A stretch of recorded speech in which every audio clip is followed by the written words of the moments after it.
Спадар Юрый, якая ваша версія? Чаму Александр Лукашенко ў такі крызісны момант вырашае ехаць у нейкую працяглую камандзіроўку?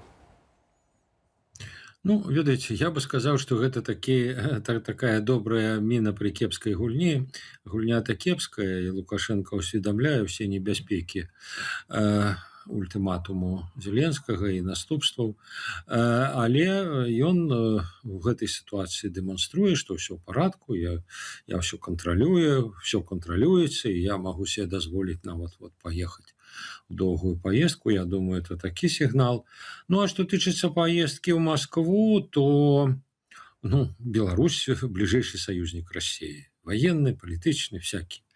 Акрамя того, что называется прадмет крызісу, прычына крызісу, гэта радыалакацыйныя станцыі, якія ясна каму былі патрэбныя.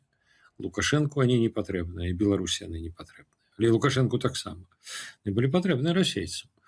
Ну, вось, это причина кризису, это сутнасць патрабавання Зеленскага, і, магчыма, так Лукашенко будзе абмяркоўваць, ці можна штосьці зрабіць этими станцыямі.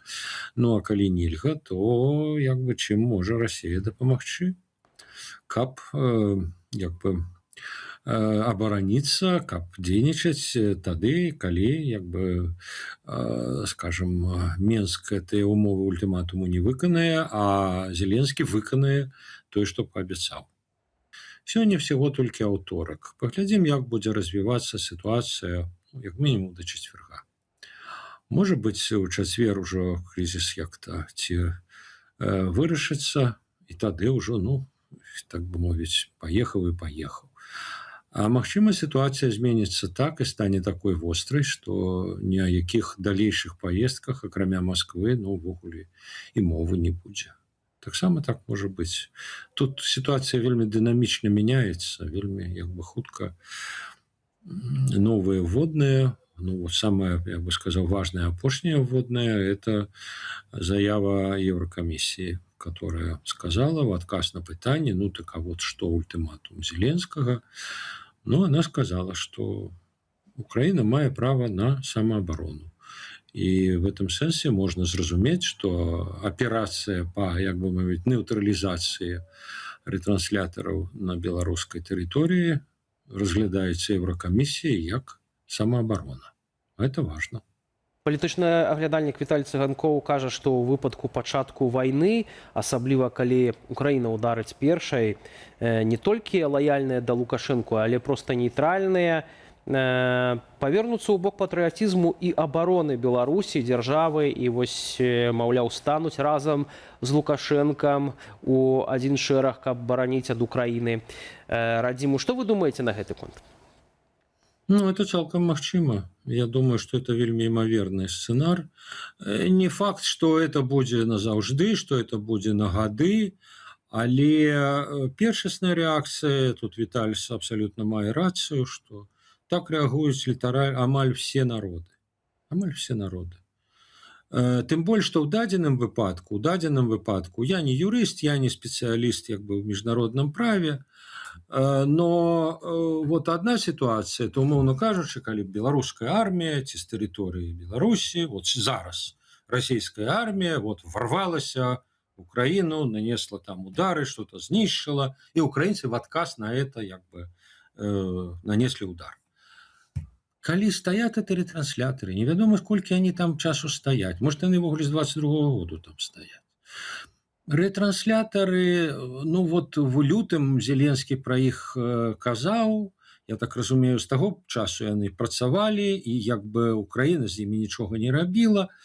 Для шараговага беларуса, звычайнага беларуса, это не будзе відавочна, што это акт самообороны з боку Украины. Я кажу про массовую свядомасць, я не кажу, что оно так и ёсць. Я кажу, як люди будуць рэагаваць. І тут Віталь, я думаю, абсолютно мае рацыю. Калі пачнуць гінуць людзі, БТ, вы ж самі разумееце, адразу все пакажа, вот забітыя беларусы. Это прынамсі першасная рэакцыя. Да, на нас напали. Да, вораг прыйшоў до нас. Спадар Юрый, это будет так. Гаспадар Юры, ці азначае гэта, што ў гэткім выпадку ёсць вялікая імавернасць узнікнення грамадзянскай вайны ў Беларусі, улічваючы, што прынамсі нейкая частка беларусаў выступае радыкальна супраць рэжыму Лукашэнкі і калі нават глядзець каментары ў інтэрнэце, гавораць, што будзем сустракаць з кветкамі украінцаў, ну і плюс улічваючы фактар беларускіх добраахвотнікаў, якія раней неаднойчы выказваліся ж у выпадку нейкага канфлікту з афіцыйным Менскам, яны будуць прасіцца ставіць іх першымі, каб ісці разбірацца з лукашэнкаўцамі. Ну, ведаеце, мой прагноз не. Я не думаю, што менавіта цяпер вялікая колькасць беларусаў гатовая да ўзброенага, прямо скажем, зброенага супраціву. В стане войны, ну, вы сами сказали, громадянская война. Громадянская война ведется зброей. И в этом сенсе зверните увагу, с 22 году так пэўная колькасць беларусаў удзельнічала у вайсковых злучэннях на тэрыторыі Украіны, на баку Украіны. Но в Беларусі як бы праяваў менавіта гвалтоўнага супраціва не было ніводнага, наколькі я памятаю. Некія размовы, некія там хто-то куда-то нібыта зброю перавозіў, но вот зброенага супраціву не было.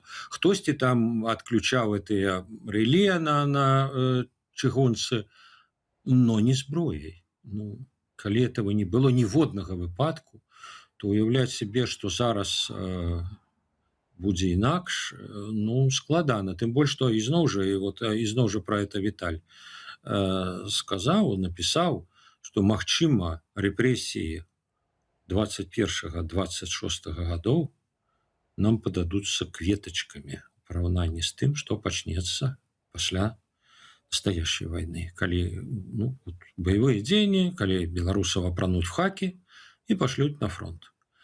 Ну, тады тым, хто в тылу будзе як бы там штосьці рабіць, нават казаць, а я уже не кажу, што калі рабіць, ну, па законах военнага часу будзе.